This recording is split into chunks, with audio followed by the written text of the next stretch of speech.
Hello everyone, welcome to to classes. आज CHSL mains का second part के साथ में फिर से आपके साथ आया हूं और जो बचे हुए सवाल थे मैथ्स के वो आपके सामने आज वन बाय वन आने वाले हैं। आज के सेक्शन में सारे अर्थमेटिक के सवाल मैंने बचाए थे ताकि आपको दिखा सकूं। कल की क्लास में आपने देखा था लास्ट क्लास में कि एडवांस का लेवल कैसा था। आज अर्थमेटिक का लेवल देखिए और जज कीजिए कि वाकई ये सीएचएसएल मेंस का है कि आपको भी डाउट हो रहा है कि शायद किसी और एग्जाम्स का है, ऐसा हो सकता है। हालांकि रिजल्ट आ गया सीजन का, इनको मेंस देना है। अब तो निकल जाइए भाई साहब, जो पहले से निकले उनका तो कोई टेंशन नहीं, मजे कर रहे हैं, पढ़ाई कर रहे हैं, रिजल्ट भी होगा। लेकिन जो नहीं निकले हैं अभी भी समय है, जल्दी से निकलिए। मेंस का रिजल्ट आपके सामने है, जल्दी से निकलिए। चलिए इस उम्मीद के साथ कि आप अपनी पढ़ाई में बखूबी ईमानदारी दिखा रहे होंगे, मेहनत कर रहे होंगे, अच्छे से रिजल्ट आपका श्योर होगा, जरूर होगा। हम आपके साथ जुड़े हैं सीएचएसएल मेंस के कुछ सवाल के साथ। चलिए स्टार्ट करते हैं। आज का पहला सवाल जो आप स्क्रीन पे देख रहे हैं, ये सवाल देखिए। छोटा सा सवाल है परसेंटेज का, और सवाल कैसे बनाएंगे आप उसको देखिए। आपको सिर्फ स्क्रीन देखते रहना है, सवाल सॉल्व हो जाएगा। मैं बात कर रहा हूँ, आप कान से सुनिए, स्क्रीन देखिए। आपके सवाल आपके मॉनिटर पे है, मोबाइल के स्क्रीन पे है, लैपटॉप में देख रहे हैं लैपटॉप के स्क्रीन पे। सवाल कर रहा है कि एक इलेक्ट्रॉनिक्स मशीन है जिसका प्राइस गिर गया है, कम हो गया है 5% से, फिर 10% से, फिर 15% से, तीनों जो गिरा है प्रत्येक साल से। फाइनली आपसे पूछा गया कि उसकी अब की वैल्यू क्या है अगर स्टार्टिंग वैल्यू उसकी 8 है। अब इस सवाल को अगर सोल्व आप कर रहे हैं तो नहीं, अभी थोड़ी सी मेहनत बची है, कसर बची है। आप देखिए अगर किसी भी सामान का 5% दाम गिर जाएगा तो 95% होगा ना, और जब 95% होगा उस सामान का दाम, ध्यान से समझिएगा, तो अगर 95% होगा तो 95 होता है 19, जो भी रिजल्ट आएगा और जो भी प्राइस होगा उसका 95% मतलब उसका गुना 19 आएगा। तो सिर्फ आपको करना है कि 19 से कटने वाले नंबर को उठाने और टिक मार के आगे बढ़ जाना बिना किसी बात। और आप देख लीजिए ऑप्शन डी और सी तो ऐसे ही आउट हो गया है। ए और बी को चेक कीजिए। आप अगर बी पे ध्यान देंगे तो 1957 और 1914, तो B is the right answer. Okay है, बढ़ो नेक्स्ट सवाल पे। चलिए अगला सवाल सोलर जो मतलब नेक्स्ट सवाल है उसमें बड़ा अच्छा सवाल है कि कह रहा है कि एक संदीप है जो एक सामान 22% के प्रॉफिट पे बेचता है और जो कि 8,540 रुपए में मिलता है। आपको बताना सामान का दाम क्या है। मैं कुछ नहीं बोल रहा हूँ, मैं इतना सिर्फ बोल रहा हूँ कि चाहो तो आप बोलो कि सर 122% की वैल्यू 8540 है तो 100% की वैल्यू निकालना है। नहीं उतना करने का मोटे तो एक बात बताओ, अगर क्रैमल 6500 है, अगर ऑप्शंस बता रहा हूँ, क्रैमल 6500 है तो 6500 घटाने के बाद जो दाम होगा तो 22% होगा ना किसी का, और 22% होने का मतलब 11 का गुना होगा। आप डायरेक्टली आप देखोगे तो आपको पता चलेगा अगर 7000 हटा देते हैं 85 से 40 में तो 1540 11 से कटता है तो 7000 इज द राइट आंसर। चलिए नेक्स्ट सवाल को पढ़ते हैं। इसी तरीके से टाइम पास कर रहे हैं आपके साथ। नेक्स्ट सवाल जो आपका फिर से है वो क्या है देख लीजिए आप। फिर से एक सामान है जिसको बेचा गया इतने रुपया में और इसका डिस्काउंट इस पे लगा हुआ है। मैंने एमआरपी 2800 रुपया, डिस्काउंट लगा हुआ है 15, 8 और 5 का। तो आपसे पूछा विक्रय में, फिर से वही काम कर रहा हूं मैं। देख आप नोटिस करो, मैं 15% की बात कर रहा हूं, 8 पे तो मैं जा ही नहीं रहा हूं, 5 पे। अगर 15% उस सामान का प्राइस गिरा है या डिस्काउंट मिला है तो 85% तो होगा उस सामान का दाम अभी। इसका मतलब 85 में 17 होता है तो जो भी आंसर होगा 17 से कटने वाला होगा ना। अब इसलिए सवाल आपके लिए छोड़ दिया हूं। 4 ऑप्शन आपके सामने, 4 ऑप्शन देखिए कौन सा जो 17 से कटता है। हमें लग रहा है कि आपकी किस्मत अच्छी रही तो पहला कट जाएगा, बाकी आप चेक कीजिए। हम बढ़ रहे हैं अगले सवाल। आगे का सवाल जो है वो सवाल सिर्फ इस बात पे है कि अगर कंपाउंड इंटरेस्ट निकालना है 80,000 पे 4% की दर से और 40% का बढ़त हुआ है, पैसा बढ़ गया 4 साल में एसआई की दर से, मतलब सीधी बात है अगर 4 साल में 40% बढ़ा तो 10% का ब्याज है। तो 4 साल में ब्याज कितना हो गया, तो आपका तो सर लगभग 46% ब्याज लेंगे, चक्रवृद्धि है। अगर आप 10 से 11 करोगे 4 और तो भी 14 4 641 करोगे तो 46.41% है ना। 50% से थोड़ा सा कम, मतलब 80,000 का 50% से थोड़ा सा कम, लगभग थोड़ा सा मतलब 4-5% 3%। तो आप देख लो, आप ऑप्शन डायरेक्ट मारोगे अप्रोक्सीमेशन से तो आपको डी मिल जाएगा। और अगर कुछ ज्यादा करना चाहते हो तो आप 46% निकालो, लगभग 46% निकालोगे 8 का तो लगभग 36-37,000 ऐसा कुछ आएगा, तो ऑप्शन डी। आगे बढ़ते हैं 19 नंबर सवाल। बोल रहा है कि सिंपल इंटरेस्ट पे 5% की दर से 6 साल में एक पैसा हो जाता है इतना रुपया, मतलब 30% बढ़ गया, मतलब 130% की वैल्यू दी हुई है और 130% की वैल्यू दी हुई है। तो आपसे क्या पूछा है, आपसे पूछा गया वो पैसा कितना है। भाई साहब एक बात बताओ, अगर 130% मतलब 13 से काटोगे 46 और 60 को, तो 13 39 है, 13 दूनी 26, 32 आएगा। पकड़ में आ रहा है आपसे? अब इसलिए मैंने बोला था लास्ट वीडियो में, मैंने बोला था कि एक सवाल ऐसा नहीं दिया जिसमें मैं कुछ लिख सकूं। आप सोचो, आप थोड़ी देर के लिए आपको भी कंफ्यूजन हो रहा होगा क्लास मैथ्स का चल रहा है किसी और चीज का चल रहा है। तो चलो एंजॉय करो, थोड़ा सा पेन उठा लेते हैं, कहीं ऐसा ना हो कि हम भाग जाएंगे सोच के थे क्या हो रहा है। चलो तो एक सवाल है, इस बार का सवाल है, देख लो। सवाल है पार्टनरशिप का, आप देख लो पार्टनरशिप का सवाल। और ये सवाल है, कह रहा है कि ए बी सी तीन लोग हैं और तीनों पैसा लगाते हैं। एक 7,000 लगाता है, एक 8,000 लगाता है, एक 12,000 लगाता है। और जो पहला पैसा लगाता है वो 12 महीने के लिए लगाता है, दूसरा लगाता है 10 महीने के लिए, तीसरा लगाता है 6 महीने के लिए। इस तरीके से पूरे पैसे का बंटवारा होता है। बंटवारा होने के पहले एक बात कही है कि ये जो है ये काम नहीं कर रहा उस बिजनेस का, और जिसके बदले में टोटल पैसे का 20% लेता है। और अगर टोटल पैसे का 20% वो लेता है, ध्यान से सुनना, अगर टोटल पैसे का 20% लेता है तो पूछा गया है सी का शेयर कितना होगा। आप थोड़ा सा ऐसा काम कर दो, ध्यान से देखना है आपको। सब में 4 कॉमन मिल रहा है क्या? तो 4 3 12 तो 7 21, 4 3 8 तो 10 3 20, 4 3 12 तो 6 3 18। इस अनुपात में पैसा बटेगा, किसका पैसा चाहिए? तो सी का चाहिए पक्का। आगे कुछ बोलूं?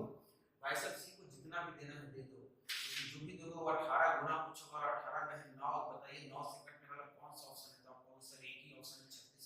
टिक मारो, कौन सा कटवाओगे? 80% बट रहा है, 20% बच रहा है, बट रहा है, 100% बट रहा है। आ जाए आगे टाइमर पर। चलो इसमें भी थोड़ा सा आपको दिखा देता हूं, क्योंकि हो सकता है कि आप नहीं कैच कर पा रहे हो। ओरल मैथ का ये लॉजिक पे काम होती है। ये सवाल कर रहा है कि रत्नीश और एक विनीत है, दोनों एक काम करते हैं और काम करने में रत्नीश और विनीश अल्टरनेट काम करते हैं और इस तरीके से 54 के 3/4 दिन लेते हैं। रत्नीश जो है 48 दिन में पूरा काम अकेले कर देता है, और आपसे पूछा गया विनीत कितने दिन में पूरा काम करेगा। आपसे फिर बताओ कि अगर 54 दिन का बंटवारा होगा तो भाई साहब रत्नीश को कितना दिन पड़ेगा? तो कहेंगे 27 दिन, और विनीत को भी पड़ेगा 27 दिन। इसके बाद में 3/4 दिन है जिसमें बारी आ जाएगी किसकी? रत्नीश की। तो रत्नीश काम कर लेगा 111/4 दिन काम किया है टोटल। और इतने दिन में कितना काम कर लेगा? तो अगर 48 दिन में पूरा काम, तो इतने दिन में कितना? देखो 3 से काटो 37, 3 से काटो 16, 16 34 64, 37/64 काम ये किया है। कौन? तो कहेंगे रत्नीश। इसका मतलब बचा हुआ जो काम है 27/64 ये कौन किया होगा? विनीत। और इतना काम किया है 27 दिन में, तो पूरा काम कितने दिन में कर लेगा? तो कहेंगे 64 दिन में। उम्मीद है कि आप समझ पाए होंगे। जब थक जाओ, जब लिखने का मन ना करे, तो एक मैसेज कर देना, बिना लिखे भी बता दूंगा सवाल को कैसे सोल्व करते हैं। फिलहाल हम अगले सवाल पे हैं जो आपके स्क्रीन पे दिख रहा है, और उस सवाल को आप जब अगर पढ़ लेंगे तो आपको पता चला होगा कि तरुण जो है हरी को बोलता है तुम थोड़ा सा 60 सेकंड चल लो, उसके बाद हम चलेंगे। तो तरुण जो है 60 सेकंड चल लेता है, हरी 60 सेकंड चल लेता है, और तरुण यहाँ इंतजार कर रहा होता है। इसके बावजूद भी तरुण जीत जाता है। ये कौन जीतता है? तरुण जीत जाता है, जबकि हरी 40 सेकंड से हार जाता है। और बोला गया कि हरी की स्पीड कितनी दी गई है? 6 मीटर पर सेकंड। और आपसे पूछा गया तरुण की स्पीड क्या है। बहुत तरीके हैं बनाने के लिए, बदलने पड़ेगा। कौन सा मेथड से पता नहीं चलता है। चलो एक मेथड से बता दे रहा हूं। आप एक बात बताइए भाई साहब 6 मीटर पर सेकंड से अगर चलेंगे तो 60 सेकंड कम चलेंगे यहाँ पे, 40 सेकंड कम चलेंगे यहाँ पे, 100 सेकंड कम चलेंगे तो कितना चलेंगे? 600 तो चलेंगे ना, 600 मीटर तो कम चले होंगे। टोटल 2400 का लेंथ दिया हुआ है, 2400 का लेंथ दिया हुआ है इसका। मतलब जिसको 600 घटा दो 1800 जब चला है, कौन चला है? हरी। तो इसकी स्पीड रखनी पड़ी 6 मीटर पर सेकंड, टाइम कांस्टेंट कर दिया हमने। और जब 2400 चलेगा कौन चलेगा भाई साहब? तरुण। तो कितना स्पीड रखना होगा यही पूछ रहा था। तो देख लो भैया 6 का 3 18 होता है, तो 3 का होता है 8, तो 1 का 1 तो 8 का 8 मीटर पर सेकंड।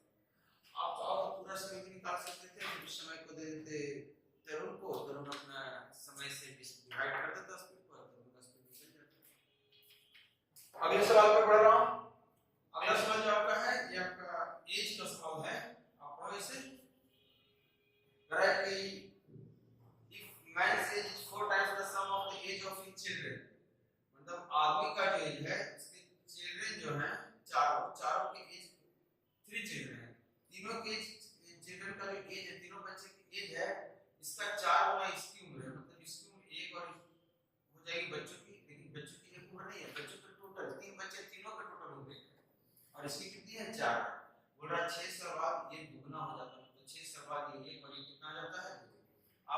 6 साल बाद करूँ, कितने साल ज्यादा हो चुका होगा उसका 6 साल, और इसमें 3 बच्चे अंदर छुपे हुए हैं तो इसका बढ़ गया होगा 18 साल। अब आपसे पूछा गया है कि प्रेजेंट एज ऑफ मैन, मतलब इसका प्रेजेंट एज, भाई साहब इसका प्रेजेंट एज निकालोगे तो 4 का मल्टीपल आएगा ना। अब तो 4 का मल्टीपल आपके पास दो ही हुए, बी और डी, तो कैसे होगा, ऑप्शन सामने है, या तो 56 आंसर होगा या फिर 60। आप चेक करो किसी को, जैसे मान लो तो मैं 15 डाल 56 डाल 60 को चेक करो, अगर ये 4 की वैल्यू 60 होती है कितनी हुई 15, तो 60 में 6 जोड़ेंगे तो 66 आ रहा है ना, यहां से तो 66, तो 33 गुना होगा तो 66, मतलब ये निकल कर आ गया 33, और 1 की 15 आ रही है, मतलब 15 क्या बाकी 18 बढ़ा है, तो कहोगे हां कोई होगा यही आंसर। और अगर इसे सोल्व करोगे कोई भी ट्रिक वगैरह लगा करके, तो आप ऐसे करोगे, इसको मैं घटा दे रहा हूं फिलहाल, आप ऐसे कर लो कि 1 को 6 से गुना करते हैं, 2 को 18 से गुना करते हैं, तो 18 गुना 36 माइनस 6 कम 6 बटा 4 माइनस 2 कितना आ गया 15, 1 यूनिट की वैल्यू 15 आ गया, तो 4 यूनिट की वैल्यू आपसे पूछी गई कितना हो गया 60। अब ठीक है, बढ़िया, मजा आ रहा है। अब आपके सामने जो सवाल है वो एवरेज के सवाल है, और ये सवाल है 11 नंबर है, इसका औसत 60 है और पहले 10 का 59 है, तो आपको बताना है ग्रामर कितना होगा। थोड़ा सा सांस ले लेता हूँ, आप भी इसको ट्राई कर लो, ट्राई करके आंसर आ रहा है तो मैसेज कर दो मुझे, कमेंट करके बता दो। बोलूं कुछ? देखो 11 का औसत कितना है 60, मतलब औसत का कहने का मतलब होता है कि सबको जब बराबर मिलता है उसको औसत बोलते हैं। तो जब औसत बता दिया गया 60, तो आप कह सकते हो कि सबका वैल्यू कितनी है 60 60 60। अब आप बताओ जब सबका 60 60 60 है तो फिर ग्रामर का भी तो 60 रहा होगा। मतलब मैंने क्या किया, मैंने बोला भाई साहब ये तो तुम भाग जाओ, 10 को बचे और 10 का कितना हो गया 60 60 60, ग्रामर 60 भागा 10 का 60 60, लेकिन जब चेक करने गए तो 10 का एक एक का मिला, मतलब ये भाई साहब 10 से एक एक मांग बढ़ के 10 बन चुकी, बढ़ा लिया आपका, कितना हो गया ये, देखो ऑप्शन कोई नहीं। और ये जैसे कि आप मजाक दिखाता हूँ इसी का।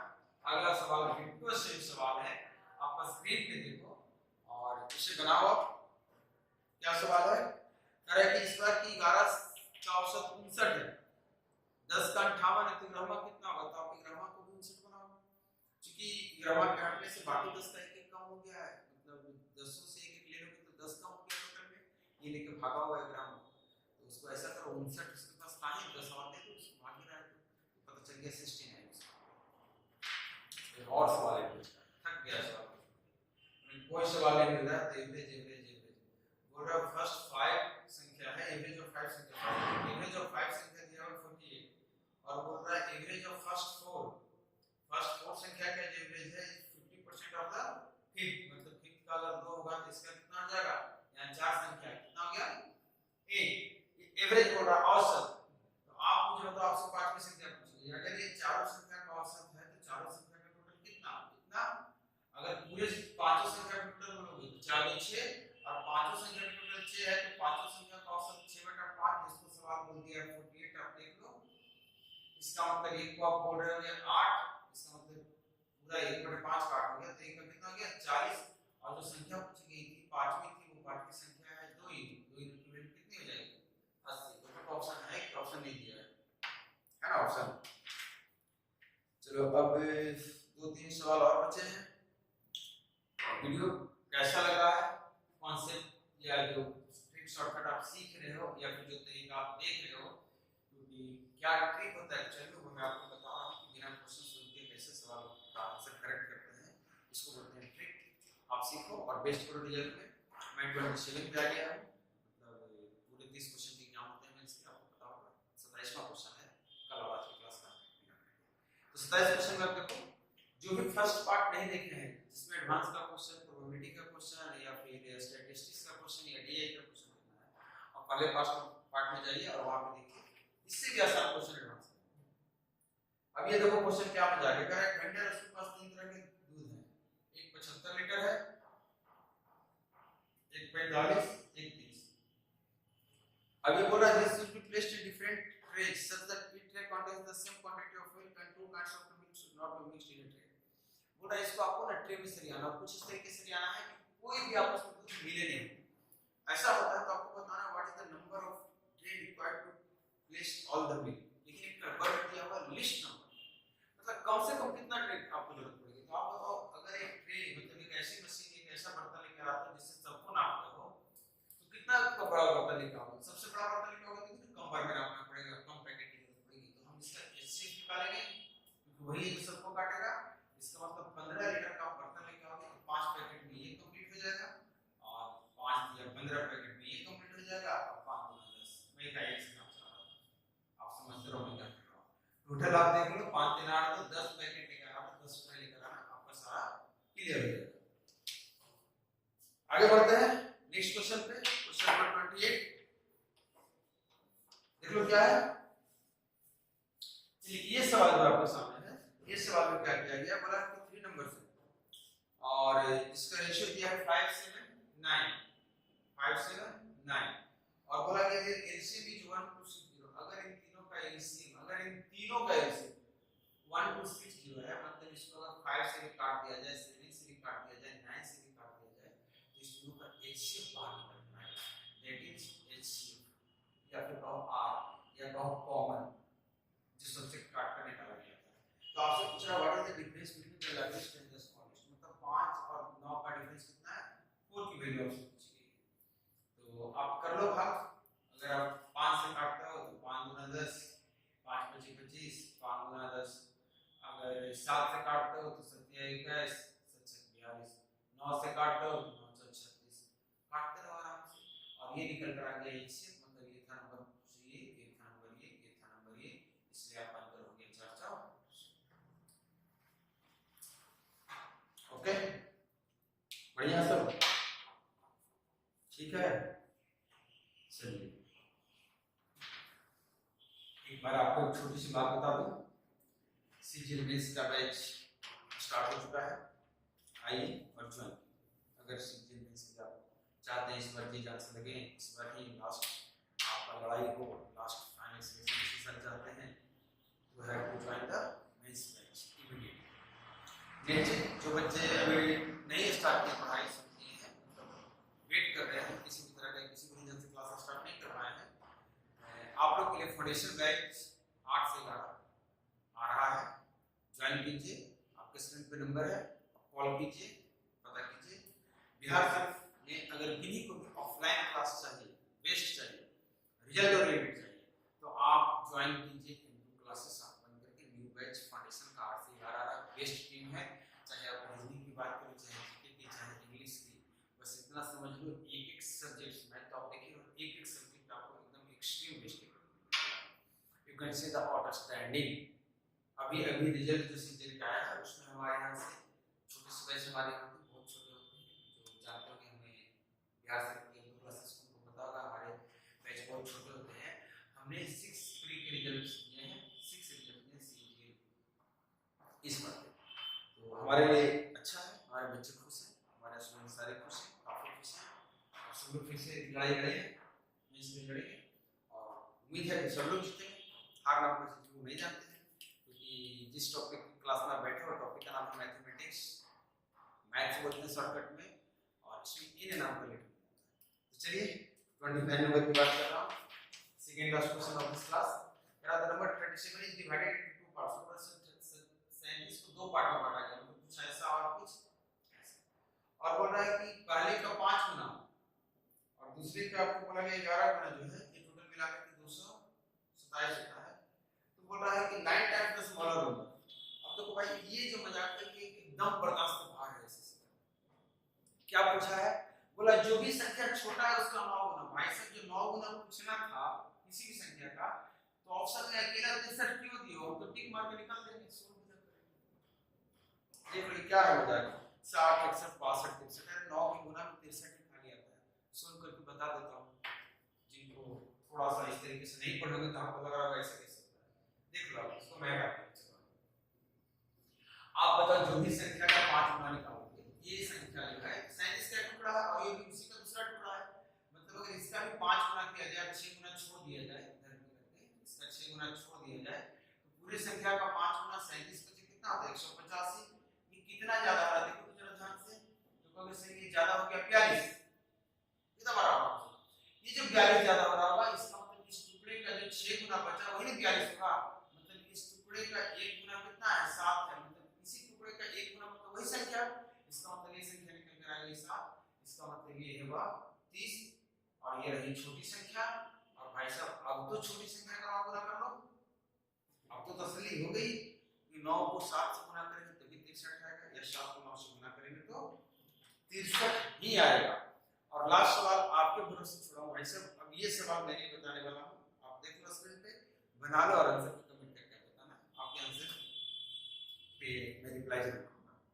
चलिए फिर से आपको बता रहा हूं कि अच्छे से तैयारी कीजिए, मन से तैयारी कीजिए। एसएससी सबसे सिंपल जॉब है, इजी जॉब है, लेकिन आपका डेडिकेशन एक पॉजिटिव वे में होना चाहिए, एक सिस्टमेटिक होना चाहिए, एक अच्छे तरीके से होना चाहिए, बीच में कोई भी लापरवाही या आराम वाली चीज नहीं। आपको आगे बढ़ना है तो आपको वर्क करना होगा, स्मार्ट वर्क करना होगा, ईमानदारी से। ये नहीं कि आज किए कल नहीं किए, इस तरीके से सिस्टम अगर आप करते हो तो आपको कहीं ना कहीं रिजल्ट कुछ डॉट्स मिलने वाले हैं। ऐसा नहीं, लाइफ में शॉर्टकट नाम का चीज नहीं होता है। आप मेरे भाई के समान हो, इसलिए होता है किसी भी जगह पे आप ये सोचोगे कि सिर्फ हम ये कर लें, सिर्फ वो कर लें, दूसरी चीज है आपको एक जगह पे समय देना पड़ेगा। आप ये नहीं कि आज सीजन नहीं हुआ तो चलो भाई आप सीजन की तैयारी बंद करते हैं, अगले साल किसी और पे लगेंगे, फिर अगले साल नहीं, आप किसी और पे लगो मना नहीं है, लेकिन जिस पे लगे हो उसको नहीं छोड़ो। जैसे कि आपको बता रहा हूँ, आपका काम है पढ़ाई, पढ़ाई से बीमारी नहीं होती, पढ़ाई कंप्लीट होती है उसका जो करो सब सुनो, लेकिन पढ़ाई छोड़कर अगर कुछ भी करते हो that is wrong, can never be successful. आप ध्यान रखना चाहिए। तो मेहनत अच्छे से करोगे, पॉजिटिव वे में करोगे, ईमानदारी से करोगे, रिजल्ट पक्का होगा। मिलता हूँ नेक्स्ट क्लास में।